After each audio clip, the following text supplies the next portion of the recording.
आज आपल्याला फुले शाहू आंबेडकर आणि छत्रपती शिवाजी महाराज याचे दर्शन झाले. तर नमस्कार मंडळी, जय खानदे. सकाळी सकाळी निघाले आपण प्लॉटवर जायला. प्लॉटवर आले, भाऊ झोपला होता. भाऊ उठला आणि मग गेला कोंबडी पाहायला. कोंबडी इकडे कसकानत होती.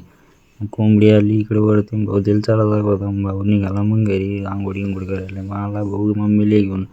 मग भाऊने मी निघाला. भाऊ जात होता वहिनीला गेले, मी जात होता डब्बे द्यायला. मग ड्रायव्हरचा फोन आला. ड्रायव्हर म्हणत होता की पावड्याचा दांडा तुटला. मग आपण दांडा घेतला. मग दांडा घेऊन निघाले आपण आणि मग डब्बे गिब्बे घेतले निघाले. तरी त्या रस्त्यात या भाऊनं आपला पुरा मेकअप खराब करून टाकला. मग आपण पोचले बंडात.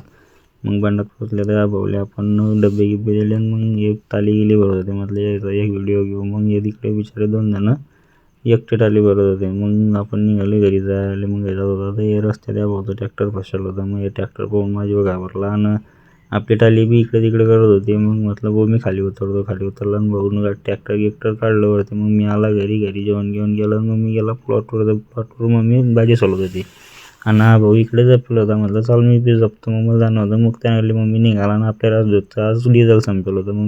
मग मी आपली स्कूटी घेऊन गेलो. रस्त्यात भेटला आपल्याला गणाभाऊ म्हणे बेरिंग गेली म्हणे. मग घरी आले आणि वहिनीले मम्मीला घेतलं आणि निघाले आपण मुक्ताईनगर जायला. मग आले आपण आत्याच्या घरी. मग वरणबट्टीचं जेवण केलं आपण पानावर. मग बाल्कनीत जाऊन गाडी पाहिली. मग आपल्याला जाणं होतं वहिनीला सोडायला आले. आणि मग जाता आबासोबत काहीतरी बोलणं झालं. मग आपण घरी गेले आणि घरी गेल्यावर जिममध्ये गेले. आता तुम्ही लाईक करा, फॉलो करा आणि शेअर करा.